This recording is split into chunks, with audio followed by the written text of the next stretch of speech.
bird.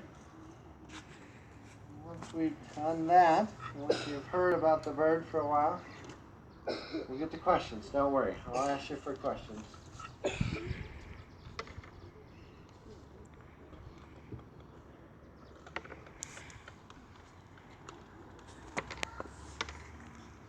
that's a peregrine falcon, I'm pretty sure. No, that's not a peregrine falcon.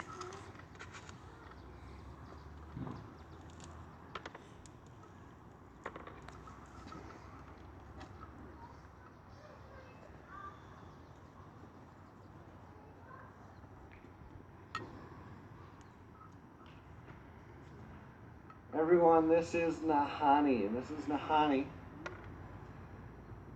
Does anybody have a guess as to what type of bird she is? A rough-legged hawk, yes.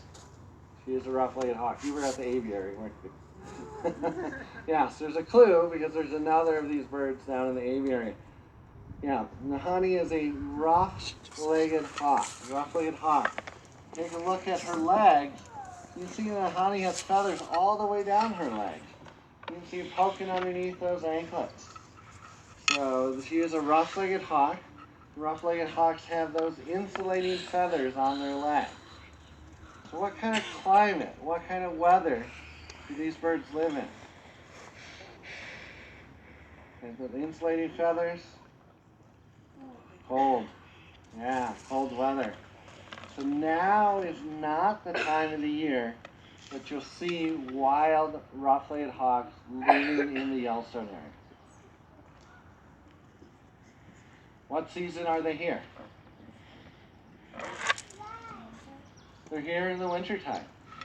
They're here in the wintertime. They're a winter resident in this area. So they're a migratory bird species. They travel. So when they travel south for the winter, this is south to them. This is south to them. And during the summer, like right now, wild rough-legged hawks are above the Arctic Circle. They dwell up in the Arctic, they dwell on the tundra. So they have a pretty serious migration. They go quite the distance. They're well adapted to those colder temperatures. Now they are raptors. And we talked about raptors, and we talked about, again, talons. Look at Nahani's talons. There you go. Nahani's talons. Talons are the weapon, the hunting tool that raptors have to feed themselves and feed their offspring. It's the only way they have to feed themselves is through the use of those talons.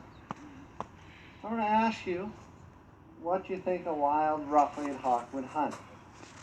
I need you to keep in mind, they live in cold weather all the time. Cold weather all the time. So it really restricts their prey selection. It has to be available for hunting when it's cold out. So no snakes, no lizards, no fish, right? Well, what kind of things would they hunt? Why don't you go ahead? They would hunt rodents, absolutely. It's all rodents. That's all they hunt. But what kind of rodents? What kind of rodents? Up in here. A little louder. A snowshoe hare? Okay. It's a very good guess. It makes perfect sense, doesn't it? Before I looked into this, I'm like, yeah, they must hunt snowshoe hares. Well, I want you to look at Nahani here for just a bit. Look at her beak. Look at her talons. They're actually kind of small. A red-tailed hawk is about the same size bird, but has a much bigger beak and much larger talons. Well, these beaks and talons are not insulated and they're not covered with feathers. So birds lose heat through it. So by having a smaller beak and talons, rough-legged hawks do better in colder weather, but they have to select for smaller prey. So a rabbit or a hare, it's actually too big for them to hunt. But you're on the right track. Absolutely, as someone said, it's rodents. So it's rodents, but we just gotta go smaller than that. We gotta go smaller than that. All right, go ahead. Mice? Mice, yes. Yeah.